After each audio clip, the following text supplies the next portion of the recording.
All right, please refrain from going crazy yet. If it was an actual real fire alarm, it would be going off in the whole building, including this room.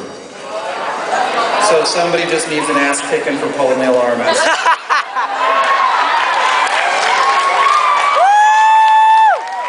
I believe most of you have giant swords.